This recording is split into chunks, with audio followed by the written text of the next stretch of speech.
Welcome to Sports Connection. I'm Darrin Joins, Williamson County Schools Athletic Director. Tate Mathews, my partner. We're back in studio. Really, I just had just a statement to make to you because I know you get excited about it. Fire away. Spring Fling is May 23rd through the 26th. Here it comes. It's here. It's going to be a great day. Finally warmed up. The weather's going to be good. And we are coming to our county, Rutherford County, we're coming to take over. Because really, Spring Fling ought to be called WCS Takeover. You like that? I agree. And here's something I was thinking, because I believe you said this last year. We've got our own version in the counties about as good. 100%. When we eliminate one another, I mean, that's not fun, but right, it's tough. Hey, Wilco Spring Fling. That's right. The Spring Fling. So you're going to see a common theme as we talk today, Tate, and it's Fairview. What they continue to do in athletics is, I think, impressive. We're going to start off talking tennis. District and region champions, by the way, 3 in a row for the Fairview boys tennis team, Coach Shelly Frank out there. And then in the region, they defeated Moore County 4-2. Still have to compete in the sectional. Opponent to be determined, and keeping in mind, they're already in the final 8 because tennis, they only take 4. That's right. So congratulations to Coach Frank and Fairview. Another job well done. Oh, without a doubt. And we've talked about it. The minor sports, that's the right word. That's where Fairview just keeps getting better and better and better. And, it's been fun to watch. I think part of that is the growth, but also I think success breeds success. And that's what that athletic program has done. Here's the portion of the show where we reach out and feel bad for other school districts. Hume-Fogg, great seasons in tennis. Thanks for playing. Great seasons. But then when you make it to the region, what's waiting for you? Well, in girls, it was Ravenwood, 4-0 win over Hume-Fogg. In boys, 4-2, Brentwood. I was a little surprised they gave up. Me too. They gave up 2 matches. So shout out to Hume-Fogg as you guys clean your stuff up for the year and get them in the plastic bins. You did take 2 matches, which it's impressive. Yeah, better than I would have thought. But still, the tennis polos and the pocket shorts are going in the bins, the old plastic bins. So Hume-Fogg made it to the doubles in boys because there's 5 singles matches. Right. And 2 doubles. So the girls, if you were a doubles specialist at Hume-Fogg, you never really get a chance to participate. So anyway, 4-0. Nice season, though. Nice season. Congrats to the Lady Raptors and the Bruins. Fairview will have a little more difficult time advancing to the state, but you can go ahead and pencil it in. Ravenwood girls, Brentwood boys, they'll be there. Although I penciled in a couple of our teams in the baseball. You said, wait a second, Coach Pickle in Columbia. I was like, pfft. So I was wrong on that. So I hope I haven't given you guys the kiss of death. I may have, but I got to be confident. Now, let's talk more Fairview softball, which leads us to this week's gem. In softball, first district championship since 1985. Now, to put some perspective on that. Now, the thing that's crazy about this, Coach Ricky Jones, who's obviously older than time, he's the only coach they've ever had. That could have been the gym too. He doesn't look that old. No. He's looking good. He does have a part-time job over in December. You know what that is? I'm serious. Santa Jones. That's right. So, you can't, if you look 30, you can't really be Santa Claus. So, but he's in good shape now. Yeah. Oh, yeah, without a doubt. So here's just to give a little perspective on this. When they won the district championship the last time, yours truly was 14 years old. I'm not 14 anymore. No. How old were you at the time? When were you? 85? When were I was 11. Yeah, 11. Depending on what month it ended. Well, it was early, so I turned 15 I was later 11. that year. Yeah. Growing up on the mean streets of Cedar Bluff, man, Knoxville. God. in the streets, yeah. Had to fight for everything every day of my life. I bet that was tough. I bet that was real tough. You want to talk about the Admirals, right? No. That was Farragut. Oh. That's what I was going to say. Shout out to good administrators like you and the people at Central Office. You want to know what Cedar Bluff's mascot was? Now, talk about intimidating when we came to the gym. You're going to think I'm making this up, so Google it. The feet? The Jolly Green Giants. Like for real? Yes. We were green and gold. Did they use that dude? Yes. It was embarrassing. Embarrassing. Now, when we got to Farragut, we were the Admirals. But the Jolly Green Giants. Are they still that? Who? Are they still there? Cedar Bluff? They're probably just the Giants. I don't know. Sure. It's been a while since I've been back. Surely Del Monte or whoever's involved in that logo said, okay, enough. You can't be that obvious. It was pretty bad, man. It was green and gold and the Jolly Green Giants. So if they were here, it would have been called the Fox Lonis Dump. But anyways, it was a great place. Hey, listen, I really do believe in this kind of stuff. 11. So heavy hearts, Fairview, that whole school, that whole community, in particular, Coach Jones, he's very close to Coach Ricky Bledsoe, who did a lot of coaching. That family's been heavily involved at Fairview for years. I think it was something like 26 years as a coach in the Fairview community. He had 10 years with Coach Jones, passed away, unfortunately. Yeah. And I had a meeting with Coach Jones last week, and you could tell it was on his mind, it was on his heart. When he interviewed with Charles Pulliam after the game, he was emotional about it. I think he said he was here. He was looking down. I'm telling you, there's something to it. If you're talking softball, not only had they not won in almost 40 years, they lost in the first round of the tournament. They had to win 5 straight games to win the district. This is a team that hadn't really been there. Right. So they start off, they're tied early in the game, but they end up with a 7-5 win over White House Heritage. Then they roll Sycamore, 13-4. Harpeth, who's been like a thorn in their side, 9-3. Now they have to beat the number 1 team, Cheatham County, who had a 10-game winning streak. They beat them twice in a row, 7-5 and 5-3. And what about Maddie McGowan, the freshman? Coach Wayne McGowan, I know he was a proud papa that day. But what a tournament she had, Tate. Tournament MVP. Yeah. You mentioned freshman. Won both games from the mound as the pitcher, and then went 3 for 7 from the plate. Hey man, that was the tournament MVP. That one was pretty easy to pick. So it was big, and man, you were talking about Coach Jones and Coach Bledsoe. This is what I remember, and man, probably back to your days at Kentucky, but now it's not a hard time to get people hired at Fairview. That is a place that a lot of people want to go. But, man, back there in 85, 86, 87, I bet Coach Jones and Coach Bledsoe probably coached everything, because there just weren't enough coaches in the building. So when you talk about Fairview, Coach Hughes, obviously, he's Coach McCoy, they're Fairview guys, and they've been back a while. But when you're talking Fairview, it's Ricky Jones and Ricky Bledsoe, if you're asking me. And Coach Bledsoe, I think as recent as January, was helping Coach McGowan with the girls' team. Yeah. So, obviously, sad times there, but something they can be proud of and happy about. We'll talk baseball here in a minute. Another bright spot for Fairview. They're rolling there, too, yeah. Centennial. Shout out to Coach Serban. He loves softball. He's done a great job in softball. They get a 2-1 win over Brentwood, the regular season champion. In the district championship. It's their first one since 2004, so quite a few years there. And how they won was pretty wild. So they're up 2-0 in the bottom of the 7th. Brentwood scores and has the bases loaded. They get a single, 2-1, but then a play at the plate overthrown. Catcher has to go get it. Lauren Johnson doing a great job from the mound from Centennial. She covers home plate. Tag out. First and second, 1 out. Then we get a walk. Now the bases are loaded again. Again.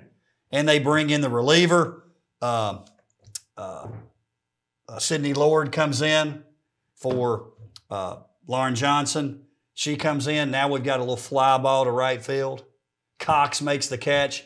Play at the plate. Boom. Gunned her down at the plate to end the game. I love the aggression, though, from Coach Powell. That was 2 plays. Always on offense. She was big-time aggressive, and she said, I would do it again. It usually works. And I have seen that in softball. Yeah. I think some of the better softball coaches, they take that extra base a lot. It works a lot. Yes. Not baseball, not so much. I think because of the bases, how close they are. She tried 2 things aggressively, and neither one worked. It just goes to show you how maybe it was Centennial's time. Centennial's time. And that's big, man. Just like the Fairview not winning one since 1985. They hadn't won one since 2004. I knew it had been a while, but that surprised me. I mean, the school hadn't been around very long in 2004. So at level what Coach Serban's done, man. We've talked about it for 2 years now. He's building something over there. That could be a good program if we have some continuity with the coach. We've got that, and we got a good coach. So that's big for them. But something tells me they might be able to see each other again. But that was, what a great game. Had to have been exciting to watch. Well, here's the thing, too. And I don't think the folks at Centennial will mind this statement because it's the truth. I was talking to Dr. Quarles about this. Director Quarles. Excuse me, Director Quarles about this earlier. And he was saying that you could go 10 years and not find 20 wins in the softball program. That's probably a little bit of an exaggeration from the director. Depending on the 10. But you know what I'm saying? Yes, I do. And Brentwood, that's a powerhouse, man. That's been a powerhouse for a while. Right. And we've talked about it. I mean, they're back to being whole. You know, they've got the hitting, they've got the pitching now. So yeah, it's a great win by Coach Serban and the Lady Cougars. These two are going to be battling out for the next few years together. They are. Nolensville. Now, you know, from this seat, you're not really supposed to root for teams. But I feel a butt coming. I'm not talking about who's not going to make it and all that kind of stuff. You just got to be rooting for Ryland Smith to make the state tournament. She's such a great player. And you feel like they just came up just short last year. You know, Summit, I know, was a thorn in their side. They're out. Give it up to Coach Buck now. Yes. Independence. That's their first region appearance ever. Yep. Now, I know the district's I get it. I mean, because that is a factor. I mean, the district's right.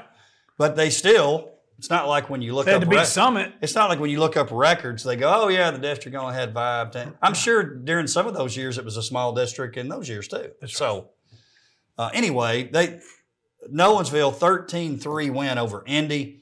They repeat as district champions. Coach Patton gets his 100th win on that particular night. Ryland Smith, MVP, 10 strikeouts in that game. But you have to give it up, too, for Indy making that game, like you said. Ryan Brown, and this a Texas commit. That's pretty cool. There's certain commits when you go, Texas. That grabs your. That's called an attention grabber. It's an attention grabber. I was following that. I wasn't at that game, but I was following it on social media. They jumped out early. And you felt like Summit would get back. I think it was like 7-1 at one time. Ends up being 7-5. When you haven't been there like Indy hadn't, you got to hang on sometimes. Can we just hang on? Against, let's face it, what's been the best softball program the past 6 or 7 years, if you talk about that time period collectively. That's right. Is Summit. So for them to do it against Summit, and you think they don't like doing it against Summit. Correct. Indy's kind of, I've seen the little things where they put like all the scores of all the, Indy's done pretty well against Summit this year. That matchup, they like to, kind of like the Battle of the Woods. They love kind of throwing it at each other's face. Indy's won a lot of those matchups this year. They have. But it'll flip, though. It always does. Coach, you knew Coach Buck was going to get there, right? So, but again, that was a big time win. And Ryan Brown, also the Texas commit, flag football participant. Pretty good one, too.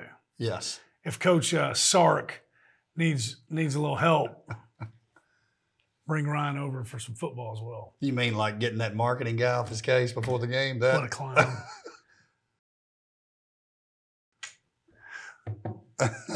It's been a while. He's back.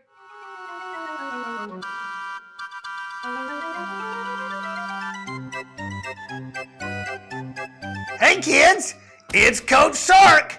The president of the coaches abusing sideline reporters and students on the sideline because my identity is wrapped up in how bad we're getting played and beat in the first half.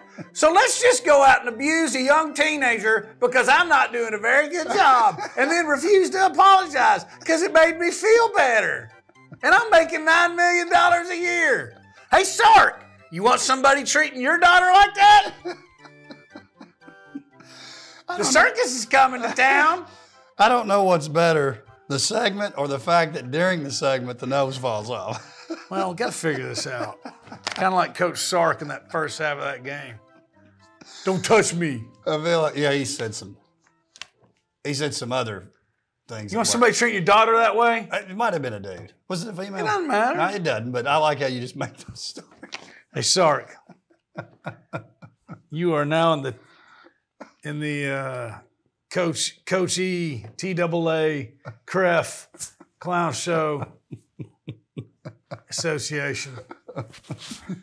I've missed it. I've missed it. I kind of combined the boat captain with the Clown Show. You did, but it's okay. It's okay. I think I'm going to wear the tie. No, okay, maybe not. We're going to wear that to the TSSAA track meet. We're going to take it with us. We're going to take it with us. There's a clown coming on that one, too. So let's get back to softball here, Tate.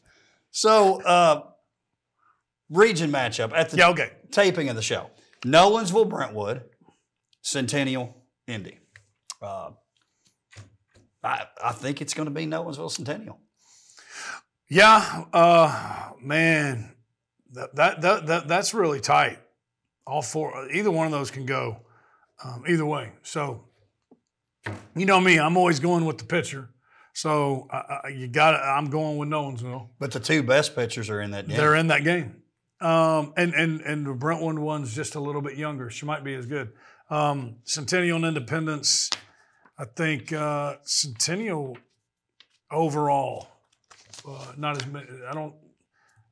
as many weak spots. So I think you're right, but either one of them can go wrong. Hey, I'm going to get with they won the sub-state last year. We need to do some research for next week. Danielle Peroni maybe at Good Pasture. The young lady, Brooklyn something that Coach Buchanan had at Dixon. And Rylan Smith has got to be close to the all-time strikeout. She has to be. We need to do some Cracker Jack report. Yeah, we definitely do. What I admit, Centennial was in the sub-state last year. Yeah, remember? they were. That's right. Yeah, they've been there. This could be. Are we picking? Time. You mean the tournament? I think it's going to be Nolensville over Centennial in the final. I'm going Nolensville Independence. Oh. Yeah. So you were building up Centennial. Now you're out. Yeah. No. Yes, correct. Yes. Well, I don't mean it like you're out. No, but not quite. Right. Not quite like we did Hugh Fogg. Correct. And you think Nolensville's taking it home? Yes. Yeah. Coach Buck, you get the sense he's getting ready to get it rolling at Indy. Yep. This is the beginning of it, I think. Because he's just too good. I know too many guys who coach in that sport who love him. That's right. And know that he's the dude. The dude. And it doesn't help that Ryan Brown and Leah Oob, who's also another multi-sport athlete, she's playing well for Indy as well. Let's talk a little baseball. Fairview, district champions for the first time in 22 years. 10-7 win over White House Heritage. Lane Howell was the MVP. Coach Cody Duchesne and Fairview, congratulations. Now, they already played their region, didn't turn out great, lost to Lewis and Loretta. Don't call me Loretto. Correct. But to me, it doesn't diminish. It doesn't. I know they were a little disappointed in that region showing, but winning that district tournament first time in 22 years, and I keep going back. I feel like Coach Derrick, Coach McCoy, the modern Fairview that's knocked down some doors, I think they're a big part of it. Yes, and I think Coach Duchesne's a big part of that too. Younger, a lot of energy, a lot of enthusiasm he's brought to the program. It won't be another 22 years before we win a district title. They're going to keep building on this thing. He's a real, he's a go-getter, man. He's building this baseball program. Well, and you think about it again. And Loretto's loaded, man. I mean, that's right. No shame in. No. They can beat a lot of big teams. Yeah. The thing about going back to tennis with Fairview, you think about the time you've been here. Did you ever think there'd be a three-peat tennis championship in Fairview? No. I mean, they probably, used to have to go down to the rec center to practice, didn't they? It's awesome. Yeah. They got it going now. I'm telling you, they do. They do. Coach Butler. Centennial. Yes, he's not Coach Butler. Well, yeah, we always He's coach. still Coach Butler. Yeah. People call me coach and they ask if they can. I'm like, yeah, please do. I get called a lot worse, a lot. Some of the phone calls I feel looking for Director Quarles. Yes. And you didn't even expect to talk to him that day. You get a lot of treats when a lot of gems. A lot of gems, a lot of treats. Hey, Centennial, let's talk baseball, the larger schools. Centennial defeated Independence to win the defeated Brentwood to win the district tournament. Independence defeated Columbia Central. I was a little disappointed in that. I know you were too, but Coach picked as the 5 seed.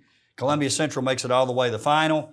And then you go into the region tournament. This has all happened pretty quickly since we last had a show. Centennial, which I think some people were surprised. Yes.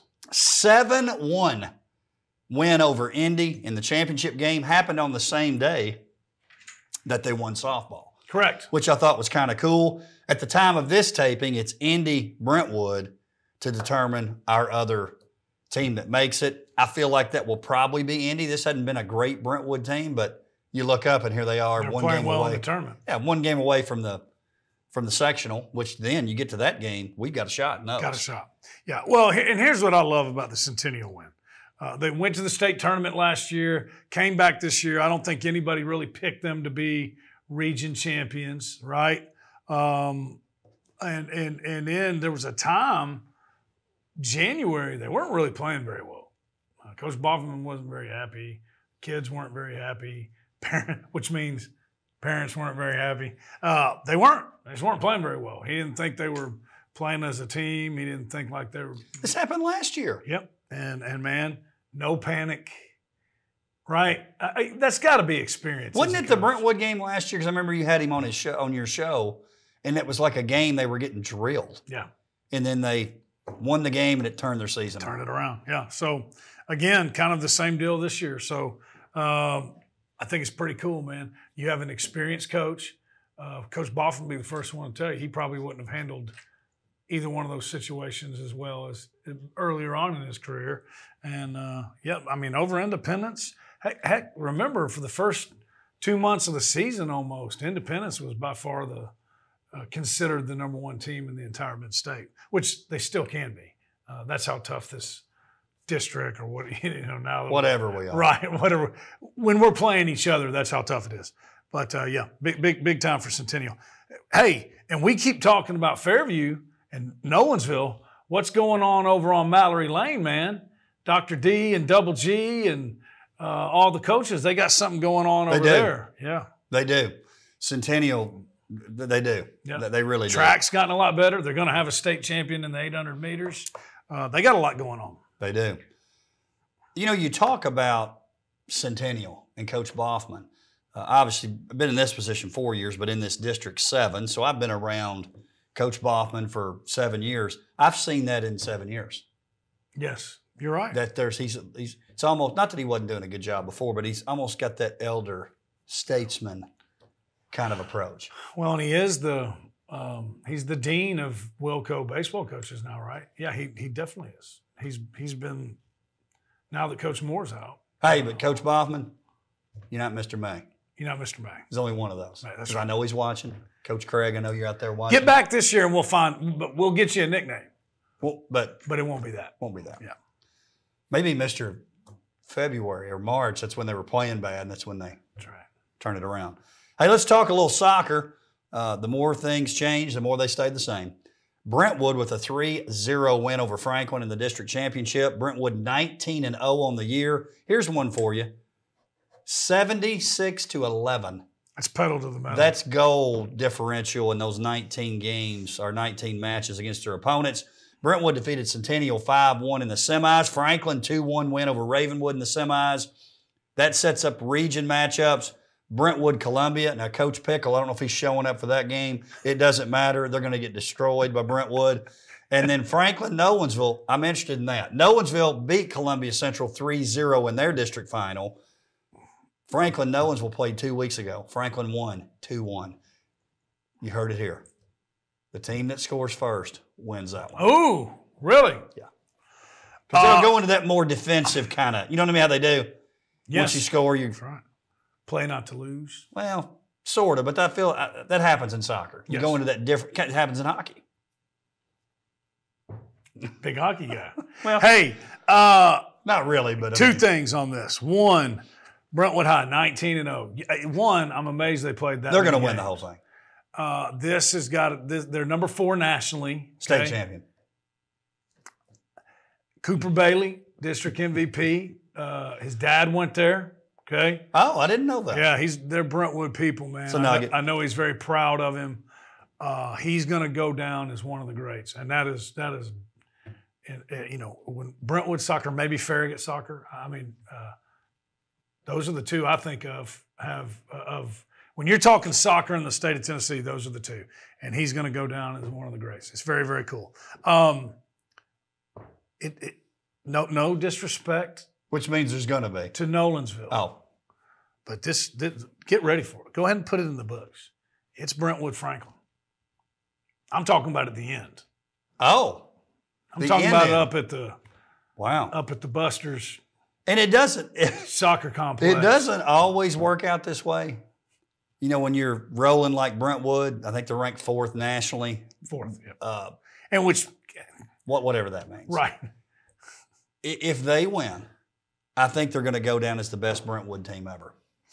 Well, there's already some debate, and if you go back to some of the old heads, they say, not so fast, my friends. Does Billy Whittemore say it's somebody else? No. Not his group. Coach Hart, Coach Wendy Hart, Reinbold, who coached some really good ones. So, well, what do you think? I won't put you in that spot. Let's let them win first. Yeah, they got to win it. Once they win. If they win it. Especially if they dominate. If they win, it's kind of like, you know, this. We've had a lot of off-air conversations about it. I'm not the biggest LeBron guy in the world. Just not. But when he broke Kareem's record, man, I'm not willing to say he's the best of all time, but best scorer of all time? Yeah, he is the best scorer of all time. Wasn't Anthony Davis getting like a drink of Gatorade or something when that happened too? Yes. Hey, what about when he got carted out on a golf cart the other night because he got hit in the head? Not a golf cart, a wheelchair. Did you see Shaq and Charles laughing on him? So and for you young ones trying to compare Anthony Davis to Shaq, educate yourself before you even start saying that. Look, I'm a big Kentucky guy, but come on, give me a break. Right, exactly. Give me a break. That's under the give me a break segment. I love Shaq too. Shaq is the best, man. He's the best. Let's finish off with a little track and field, Tate. So Brentwood Franklin, are you on board with that in the finals? Yes. Yeah. I detect you think Nolensville's got a chance to. They've got a chance. To upend I'm not quite gonna say finals, but let me see the draw. Okay. Which it shouldn't matter. The draw shouldn't matter. If they're the best two, they should make it. Because they're going to be opposite. That's exactly right. But I do think that Nolensville match up. I wouldn't, because that one's going to be played at Nolensville. Okay. Right? Are you willing to say winner of Franklin-Nolensville makes it to the championship game against Brentwood? Yes. That'd be pretty awesome. Remember we had that in girls a few years ago. Franklin Ravenwood went into penalty kicks. Gosh, you and I loved that, but nobody else did. And it was at Franklin that one of them barely beat Brent. No, it was Ravenwood. Brentwood had beat them like 4 times that year, and then Ravenwood gets them. They barely got there, and then Right. Anyways, I think we got the same situation here. Let's talk a little track and field. I can tell you what's not going to be close. The girls' state. So just to give you an idea, because I know a lot of people are like, oh, we're racing, we're doing our thing. Brentwood girls won their section. They had 161 points. Centennial, second place, which is great. That's a great showing for Centennial. 68 points. Almost beat them by 100. On the boys' side, Brentwood 200, Ravenwood 98. So I thought this was interesting. I went back and counted.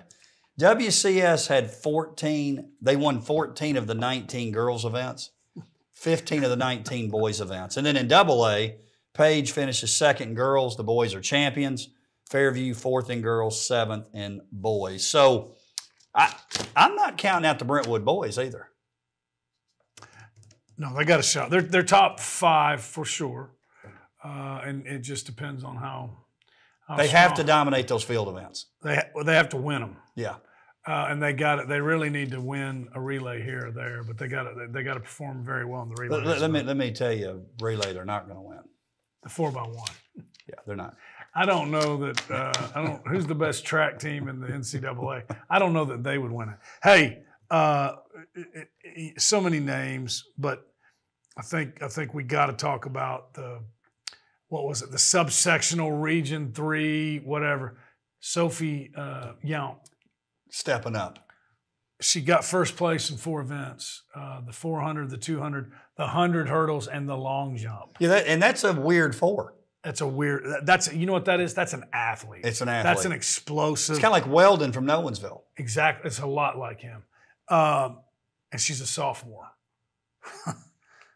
I mean, they just keep reloading. They do. That track program is something. That is a well-oiled machine. And you know, like I said, I love going and watching them run. Watching them run relays, that's a work of art, man. It's different. It's seamless. It's pretty cool. The passing of the baton, it is a serious skill. And you get the sense. And when it's done right, it's really a thing of beauty. Yeah. They know how to do it for sure. Yeah, that one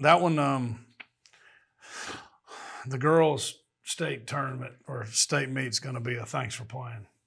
It is. Type situation. It really is. Tate, appreciate you being here as always. Looking forward to Spring Fling. Spring Fling, and then Wilco's right around the corner, man. You'll be teasing that soon. Hey, listen, we're going to have some finalists announced this week. Oh, that's big. For the fall and winter sports. I was looking at the nominations. Golly, there's going to be some really good athletes not make that Final Four. That's tough. That's what makes it special, though, I think. That's right. You take a look at wrestling, for example. You might have a state third or state runner-up not make the Well, we've had that before, but yeah. That's what makes it special. That's right. It's going to be fun. I'm excited. I'm excited, too. See you out on the field, I'm sure, this week. See you in the infield up at the state track meet. Thanks for joining us. We'll see you next time.